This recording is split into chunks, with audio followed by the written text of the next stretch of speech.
मित्रों नमस्कार। उत्तर प्रदेश उद्योग व्यापार मंडल 2.5 करोड़ व्यापारियों का एक बड़ा व्यापारिक संगठन है। इसके महामंत्री बरेली के हैं, नाम है राजेंद्र गुप्ता। चुनाव प्रक्रिया चल रही है। राजेंद्र गुप्ता को इस बार भी महानगर अध्यक्ष चुने जाने की संभावना है और उन्होंने एक पर्चा दाखिल किया है। आइए देखते हैं संपूर्ण रिपोर्ट, कौन किस पद पर चुना गया है। जुड़े रहिए हमारे साथ, देखते रहिए गंभीर न्यूज। माता की भारत माता की व्यापार मंडल जिंदाबाद, व्यापारी एकता जिंदाबाद। प्रिय साथियों, हम सबके लिए बहुत हर्ष का और गौरव का आज विषय है कि उत्तर प्रदेश उद्योग व्यापार मंडल जो वास्तव में उत्तर प्रदेश में 2.5 करोड़ व्यापारियों का प्रतिनिधित्व करता है। हम उत्तर प्रदेश में एकमात्र ऐसे व्यापारिक संगठन है जिनके नियमित अंतराल पर अर्थात 3 वर्ष के बाद विधिवत चुनाव संपन्न होते हैं। 2 माह हो गए हैं। हमारी गांव इकाई से लेकर के ब्लॉक इकाई से लेकर के तहसील इकाई, नगर इकाई, महानगर इकाई, प्रत्येक इकाई के विधिवत सदस्यता होने के बाद चुनाव संपन्न हो रहे हैं।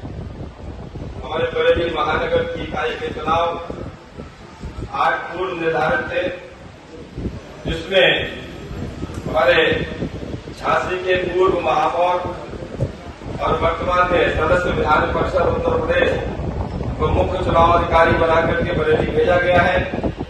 आपके सानिध्य में श्रीश गुप्ता जी, योगेंद्र अग्रवाल जी, अरविंद बंसल जी और रविंद्र सिंह यादव जी के निर्देशन में आज 61 पदों पर बड़ी संख्या में पर्चे दाखिल हुए। इस महत्वपूर्ण कार्यक्रम में हम सबके गौरव हमारे अपने आदरणीय संतोष कुमार गंगवार जी, जो अभी हाल में ही झारखंड जैसे राज्य के, झारखंड जैसे शब्द मैंने इसलिए प्रयोग किया कि यदि वास्तव में लोग कहते हैं कि कश्मीर भारत का स्वर्ग है, धरती का स्वर्ग है, तो मैं ये दावे के साथ कह सकता हूं, इस भारतवर्ष का आर्थिक खदानों का स्वर्ग अगर कोई है, मिनरल्स का कोई स्वर्ग यदि है, तो वह झारखंड राज्य है। देवभूमि है झारखंड, वीर भूमि है झारखंड। उस झारखंड के महामहिम बनने पर सिर्फ उत्तर प्रदेश नहीं, पूरे भारतवर्ष का व्यक्ति, पूरे भारतवर्ष का सामान्य भारतीय जनता पार्टी का कार्यकर्ता स्वयं को राज्यपाल बना हुआ महसूस कर रहा है। व्यापार मंडल की ओर से हम भी 4 साथी गए थे। मैं उसकी भव्यता का, दिव्यता का, उसका वर्णन नहीं करना चाहता। मैं सिर्फ एकमात्र ये कहना चाहता हूं और भावात्मक होकर के ये बात कहना चाहता हूं,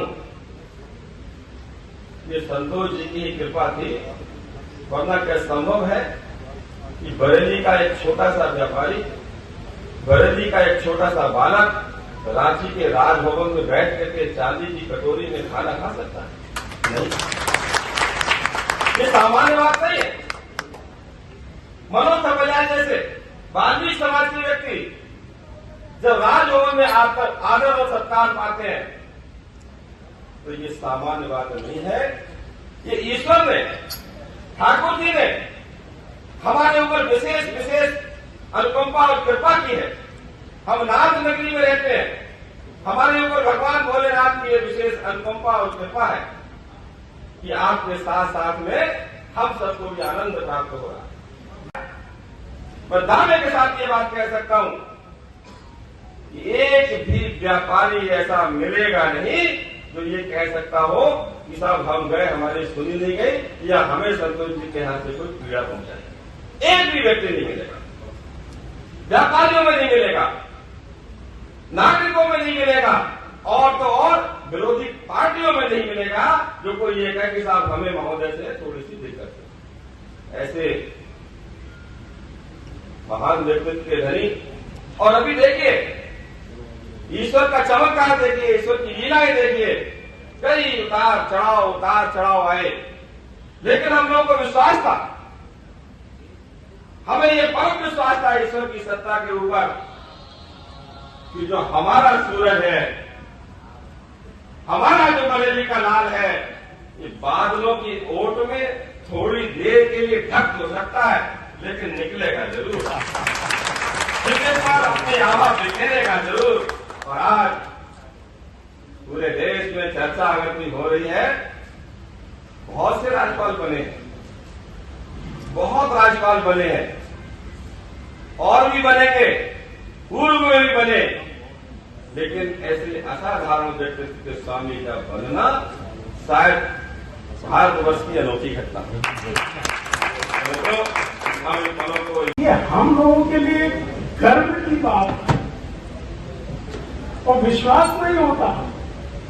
मैं पहली बार देख रहा हूं कि उत्तर प्रदेश में किसी जिले के व्यापार मंडल के कार्यक्रम में, और वो भी चुनाव के कार्यक्रम में, किसी राज्य के महामहिम राज्यपाल महोदय की गरिमा में उपस्थिति है।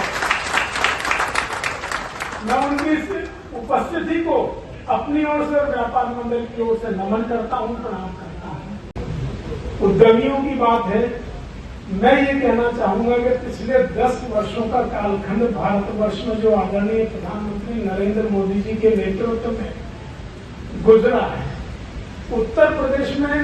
उत्तर प्रदेश के मुख्यमंत्री महाराज योगी आदित्यनाथ जी के नेतृत्व में जो पिछला 7 वर्ष का समय यहाँ पर गुजरा है, वो उद्यमियों और व्यापारियों के लिए स्वर्णिम काल है। और जो भारतवर्ष के प्रधानमंत्री का लक्ष्य है, देश को आत्मनिर्भर बनाना, भारत को विकसित राष्ट्र बनाना, भारत को विश्व की तीसरी बड़ी अर्थव्यवस्था बनाना, कई बार लगता है कि इसमें हमारी क्या भूमिका है।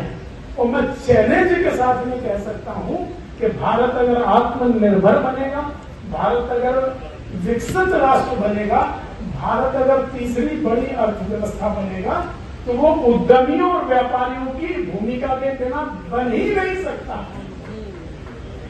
सिर्फ इतना सा है कि हमें विश्लेषण करके इस समय में हमारी भूमिका क्या हो और हमारी आने वाली पीढ़ी की भूमिका क्या हो, ये हमको तय करना है। और कैसे हम अपने उद्योग का, व्यापार का आधुनिकीकरण कर पाए।